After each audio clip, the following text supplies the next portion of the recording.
I was losing it. There are certain things you just know about the world. Ghosts, if they exist, appear at night, in creepy basements, abandoned hospitals, foggy woods. Not in a brightly lit bathroom. Not at 11 a.m. Not inside a cram school in the middle of LA. None of this made sense. And if what I knew about ghosts wasn't applying here, then maybe this wasn't a ghost at all. Then what the hell was it? I wanted to scream. Just let it out. But some instinct deep inside told me, don't. Because in this silence, in this stillness, screaming might actually trigger something worse. I told myself there are people outside. Normal people. Teachers. Students. Life. So I ran at the bathroom door with everything I had. Slammed into its shoulder first. Nothing. There was no impact. No sound. No pain. It was like hitting a mattress that didn't even push back. Like I was a ghost myself. Then I turned around, and the bathroom was worse than before. Those stall doors? Not fully open. Not fully shut. Just cracked open, slightly ajar. Like someone had stepped inside but didn't finish closing the door. Every one of them. I wanted to hide. But I didn't want to hide in there. I pressed my back against the bathroom door, but even that felt unsafe. What if something came out from behind it? What if it swung open on its own? Everything in this space was wrong. The mirror, the gray color palette, the glasses in my hand, the silence. Every fiber of my body screamed, get out. But there was nowhere to go. I couldn't curl up, couldn't crouch, couldn't close my eyes. Even blinking felt dangerous. So I stood there, eyes wide open, staring, watching, waiting. Time froze again. 1 second felt like a minute felt like an hour. I prayed to pass out, but I didn't. I stayed alert, too alert. Eventually, after maybe 5, maybe 8 minutes, I didn't even care anymore. I just wanted something to happen. Come on, show me a ghost. Let's get it over with. I'd rather see the monster than keep imagining it. So I did something insane. I stepped toward one of the stall doors, the one barely open. I grabbed it, pulled. It didn't budge. And I broke down. I started crying. Quietly, tears streaming down my face. No sound. Just complete silent sobbing. I staggered away, back to the sink. Still nothing in the mirror. I dropped to the floor. Couldn't stand anymore. My legs gave out. I wiped my face with my sleeve. And then I felt it. A hand. Touching my arm. I jolted. Pulled back. Through my tear-filled vision, I saw someone. A man. Middle-aged. Curly hair. Hey, are you okay? I couldn't even respond.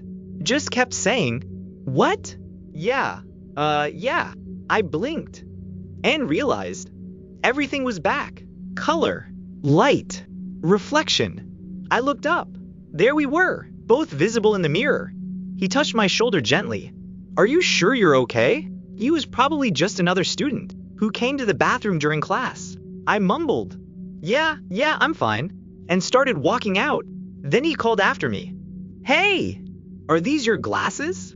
I turned. He was holding them out to me. I wanted to scream. No, burn them.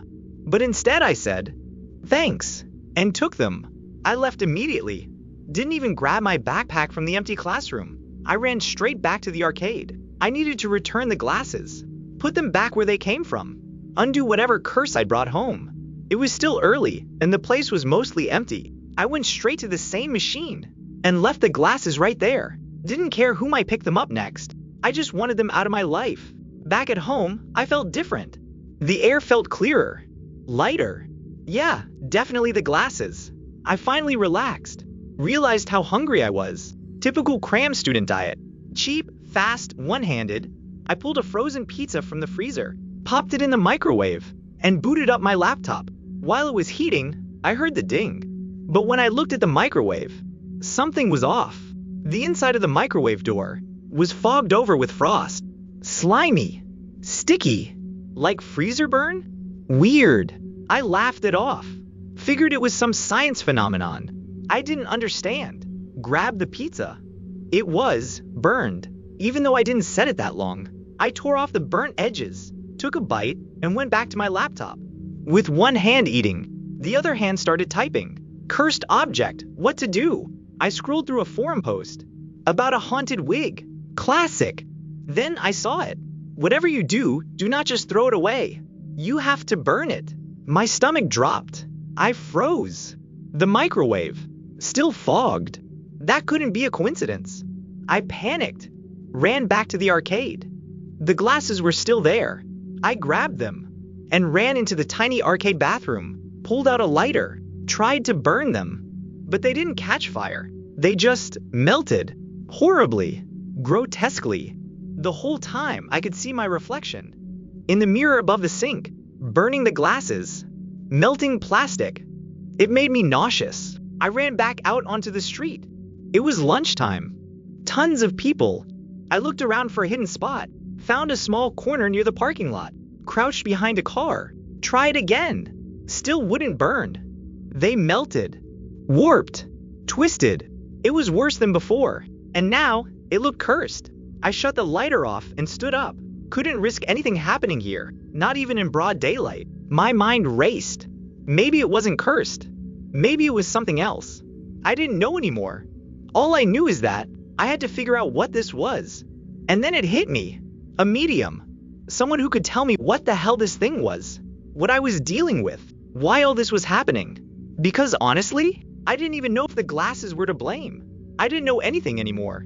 I just knew I couldn't go back into my room with them. Not until I knew. So I sold my game items online. Cashed out what I could, around $400. Searched for psychics. Spiritual mediums. Most of them looked like scammers. Then I remembered a neighborhood my grandma used to live in, East LA. Old little district with a bunch of spiritual shops and readers. She once told me people with strong energy could sense things better there.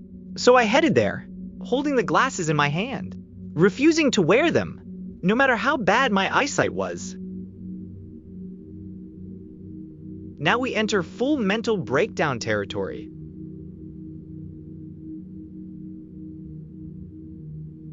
Clarification before we go further. Some people ask me whether this story is real or fictional. Technically, it's fiction, but it's based on real events. And by based on, I don't mean exaggerated. I mean condensed. The version you're watching? It's the shortened, toned down version. In real life, I didn't figure everything out in one day. The great dreams happened many times.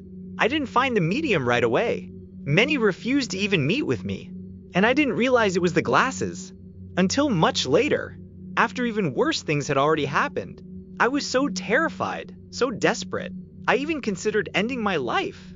In the end, I went searching for help. Many spirituals refused to see me.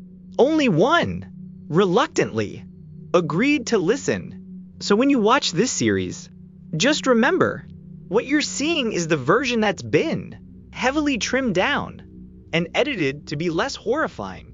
This story isn't made up. It's what remains after I've cut out the darkest parts.